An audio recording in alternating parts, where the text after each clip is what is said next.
Assalamu alaikum wa rahmatullahi wa barakatuh. To some of you, and peace out to the rest of you. Hit the share button because the message is more important than the messenger.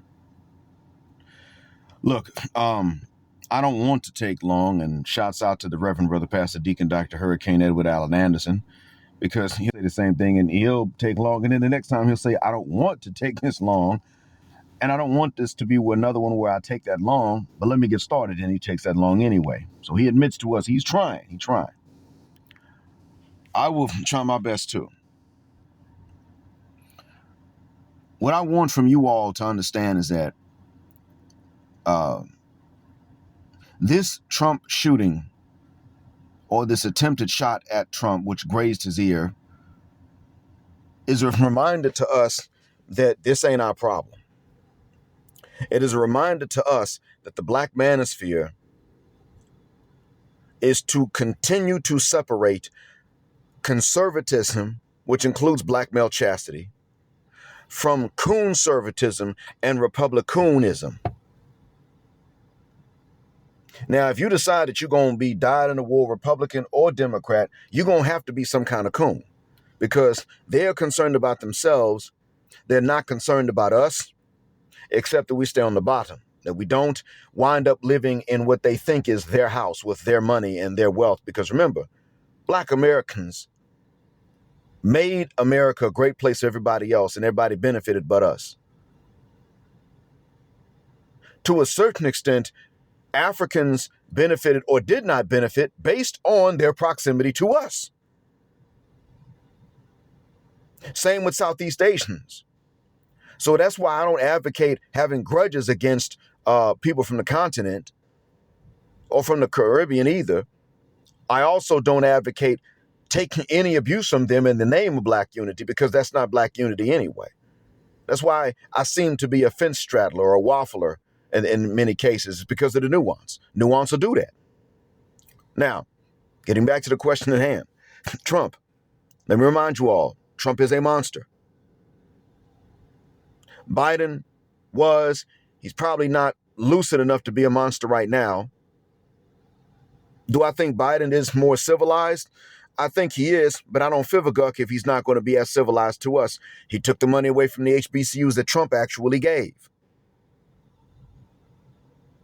Trump's motive for giving the money to the HBCUs is separate, not separate but equal, but just separate. He would say separate but equal.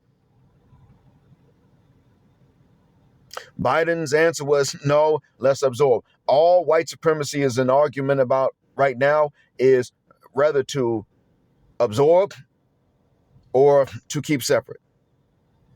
They're not really an argument about much else. So keep that in mind.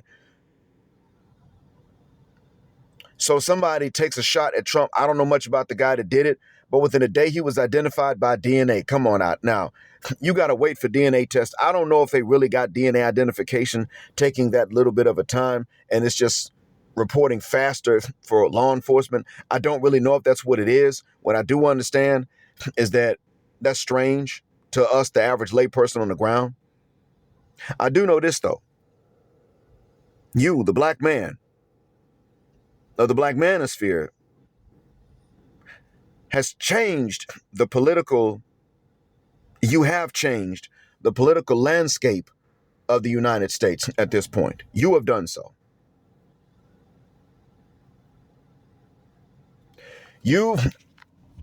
I hear you, and I hear about America through you, and I see America through your lens when I'm in Saudi Arabia teaching and working. You are my view into the United States, more so than my own kids, because, well, two of them are still kids. One kind of is a busy adult. The other one is an adult that's busy, and he gives me feedback. Simba does give me feedback, but Simba admits that he can give me feedback on the Gulf Coast region. He's honest about that. He doesn't say, well, I can tell you what the Northeast is. No, he doesn't pretend to know what he doesn't know about another region of the U.S., but you are my main view into the U.S. collectively. Since I've come back, I've been able to ascertain that people know about you, the Black Manosphere, but they don't know about you. And so therefore, you are changing the landscape from behind the scenes more so than they realize you were doing. I pick up on that. And I'm proud of you. I look at you and I say, yeah, you're on to something. I look at you and I say, yeah, you are helping to liberate the minds of black men from the democratically built and run single mom factories, the community, and the hyenocracies. But keep this in mind, the hyenocracy is not democratically built only. Understand that a lot of what it comes out of is also what a Republican president was willing to do about families in general, what he was willing to do. Look, I don't want us to get caught up in these debates about the attempted shooting of Trump. We didn't do it. They don't even pretend like one of us was involved. It was set up and staged or organic and actually spontaneous. And what it's purported to be in the media doesn't matter to us because they ain't accusing none of us. They ain't saying that we were involved in this. Neither side is doing that. They're not thinking about us. Therefore, I don't really sit up and say, well, we should really debate. Should we listen? Sure. Why not? But we shouldn't really debate about this. Trump was not in our favor.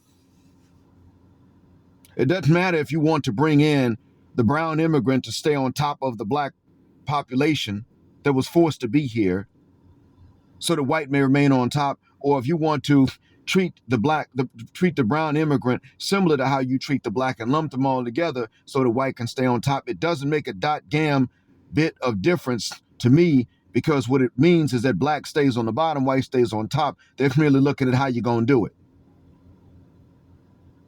That's it.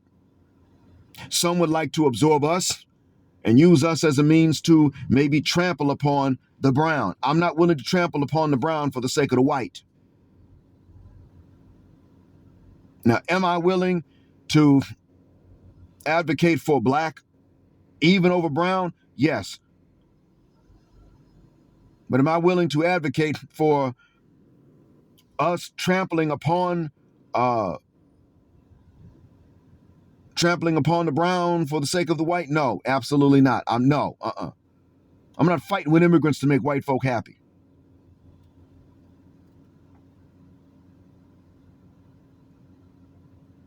I ain't gonna fight with white folk to make immigrants happy either. And I'm not gonna tell us to do either one of these things.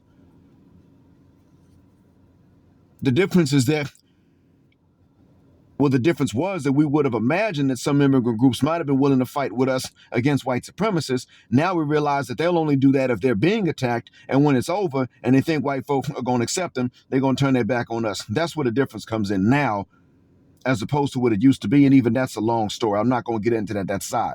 I don't want us arguing and debating about this. Trump ain't going to let us use him to get reparations. Biden ain't either. Ain't neither one of them black enough politically for my approval.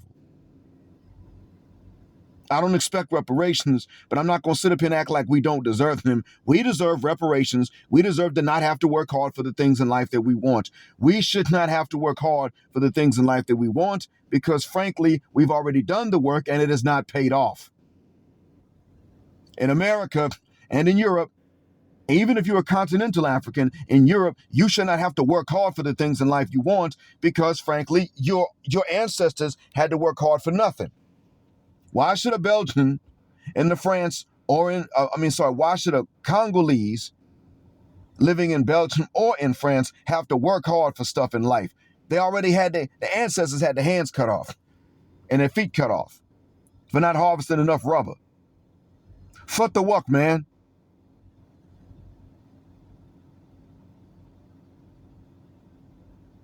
We're not doing that stuff out here. Work hard so you can get the things in life you want. We already did that and we didn't get it. That's if you black, period.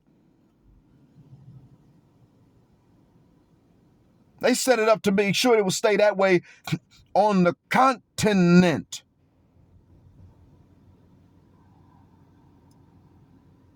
In the Caribbean, in the Americas, and in Europe, they've made sure that it would be this way damn near globally. Trump is not an exception to that, neither is Biden. The pro-blacks and the black nationalists were right when they talked about what the problem was and what we would face. They were right about that, and they were right about it being organized. They were wrong when they started to say that we should forgive treacherous hyenas. That is where they were wrong. We do not owe it to treacherous hyenas to forgive something like that, because they were treacherous.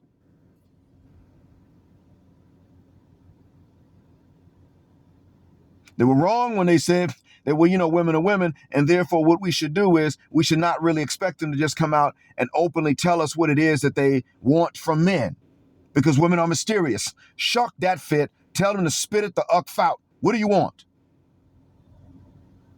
What are you looking for, ma'am? Can a man that is good for a community under siege and a revolution also be your type? No? Okay, then. You shouldn't be able to find anybody, especially to knock you up, to impregnate you. In a marriage or not, you shouldn't find anybody. None of these men should be willing to have had a child with you, because look how you're going to be. Oh, I'm too good for X, Y, and Z. Man, you just keep on going with being too good.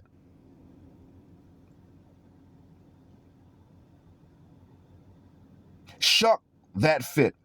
All of it. Because I ain't playing games with y'all about this stuff.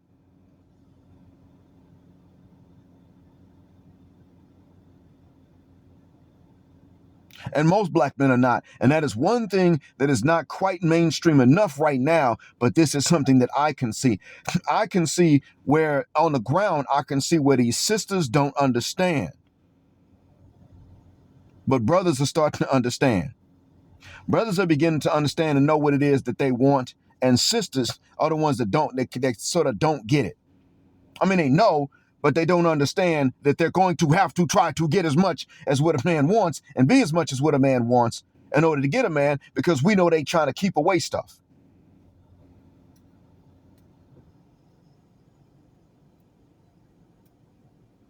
The black manosphere is having an effect beyond what you think you're having, beyond what other people know that you're having.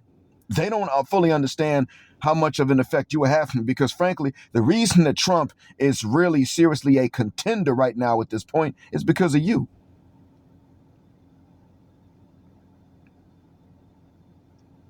He's not being laughed off of anything at this point because of you.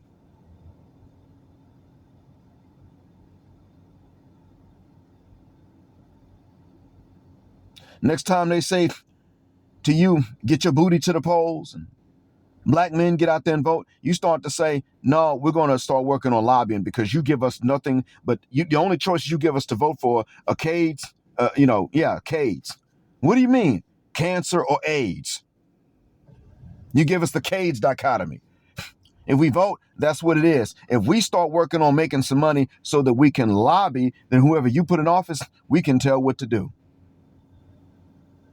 At the very least, they got to listen to what we want, and they can't give us the exact opposite of what we want at the very least. That is a step in the right direction, because I can tell you, no demographic group in the United States and its political system is getting everything that it wants, but it is only black folk and a few other groups that you right now can turn around and give everything they don't want, and one day it ain't going to be them other groups.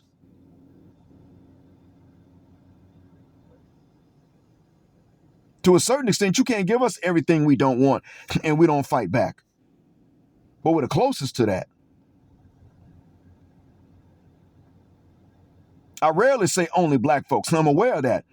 But right now, we are distinct in how close we are to being the group that you can give everything we don't want. We can vote for somebody, put them in office, say what we want, and they'll turn around and take away everything.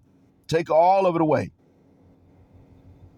One of the reasons I never really liked Clinton was because Lonnie Guinier had to be thrown under a bus. I remember that.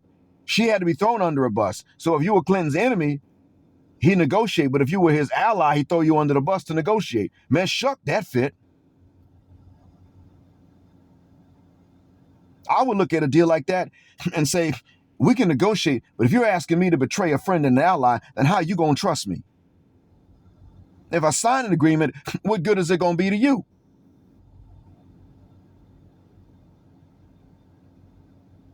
If I wouldn't betray you like this as an enemy, don't ask me to betray a friend like this as a friend. They need to have actually done something wrong and bad, and you bring it to me, and even then I punish them on my terms, not yours. I got a reward for you for bringing that to my attention if you can prove it. But no, you ain't gonna tell me throw my friend under the bus as a show of good faith to you. Screw you. I knew when I was in high school and Clinton was a candidate, first time, I knew then we ain't gonna get no candidates black enough for our interests and for what is right for us. I knew this, and what wound up being the case? Well, every single election cycle, this gets proven again and again and again and again. And this is why I say to us as black men, our conservatism has to be for our own good, because it is conservative and because it is right. Our conservatism cannot be for the purposes of what we tend to want. Our conservatism cannot be for the purposes of their politics.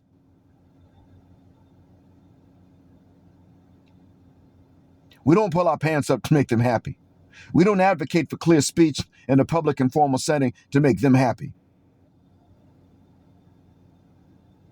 We don't rail against the tattooed, gold teeth having, felony having, serial baby mama having stereotype that drags his knuckles and totes guns to make them happy. We do these things because that's what's best for us.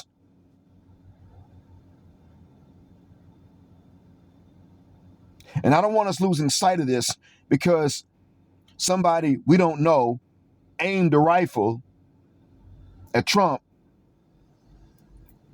grazed his ear, and actually took out somebody else. It had nothing to do with us.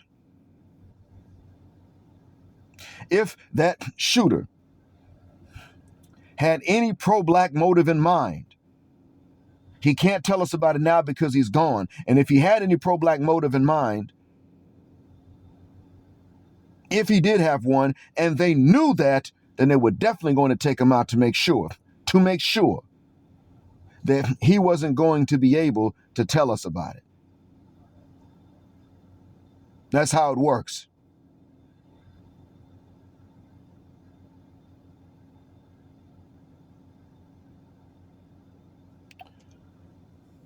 With that being said,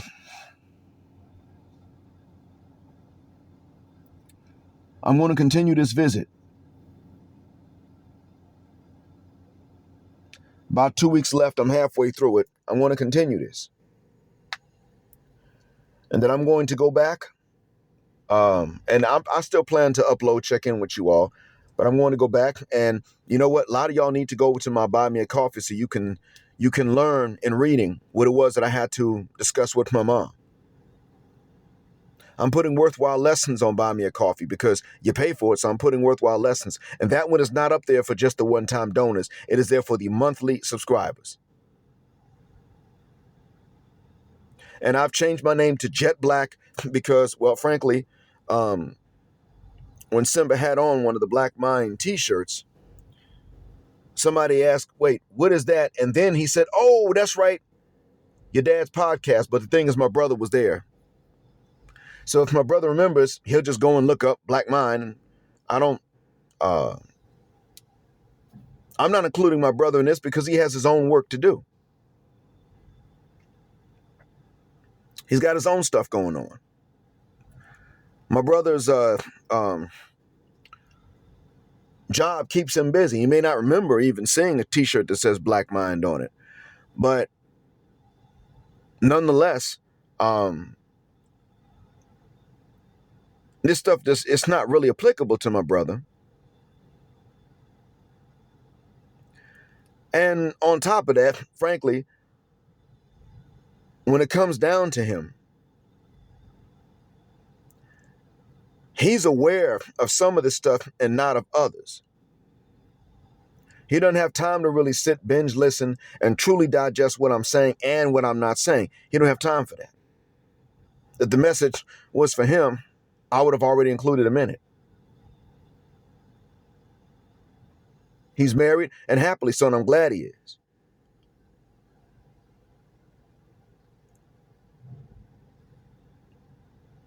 My son can benefit from it.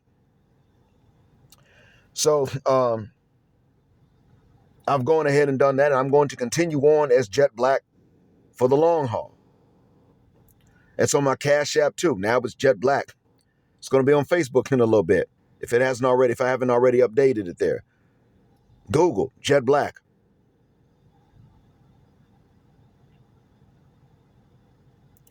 And that is because Jet Black Air is going to be doing a bit more traveling by air and by land, maybe even by sea sometimes. Yeah, Jet Black, your man's, is about to start jetting black more often. I might even have to do something this week. But I want to continue on in this vein. And I will go back to work. I will set things up.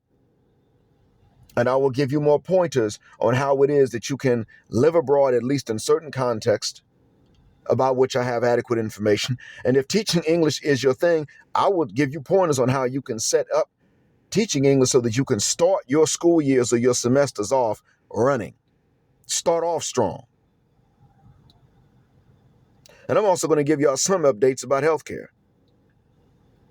Because most of us are not going to start off in our 20s. We're going to start off really strong in our late 30s.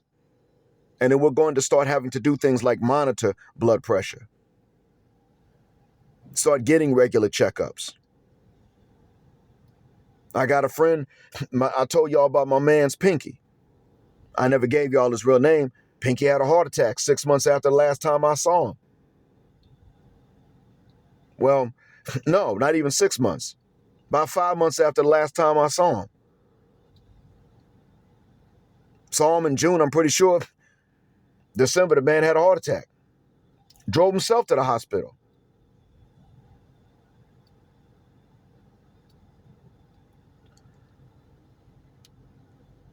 He told another friend of ours who had one heart attack, go for the follow-up appointments. You need to go for them things, man.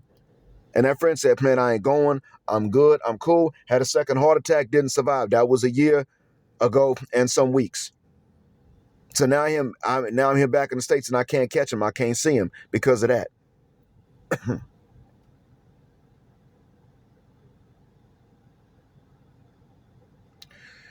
I'm hoping what I said helps out. But I'm continuing on in this vein.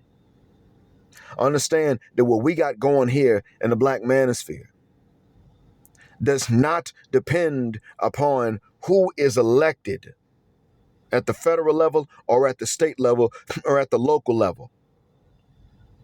If we're going to be politically independent, it means we're going to be politically independent. Observing because we live in a particular jurisdiction, its votes can have an effect on us, but looking more as a potential lobbyist than as a voter.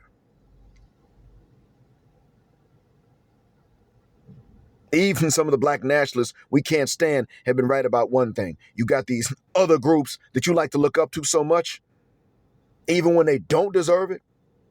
Well, here's something we can learn from them. Lobbying is more important to them, far more important to them than is any sort of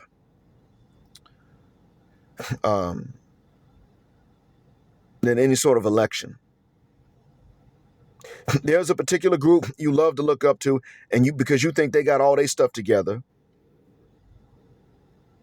That's what you think.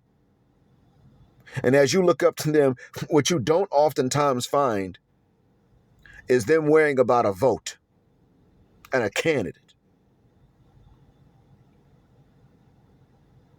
They lobby. They got the money to lobby, and they got unscrupulous ways of making that money, so they're going to have it to lobby. You, on the other hand, you're going to have to walk a different path. And in order to walk that path where you attempt to assert control enough to protect yourself, you're still going to have to do that with money that you earned and gained honestly.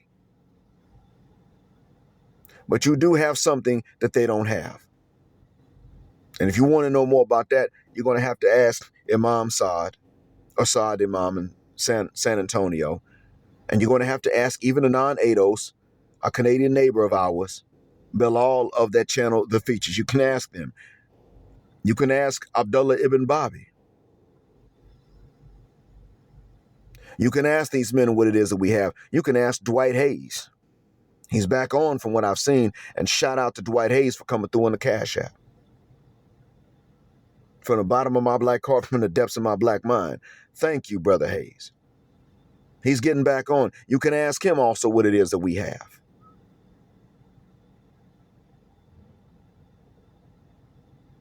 I hope that what I've said is a benefit. And thank you all for listening. And as always, thank you for flying with us here on Jet Black Airways, where the phrase jet black is also a verb. Keep jet black with us till the wings and the wheels fall off. Gender justice forever.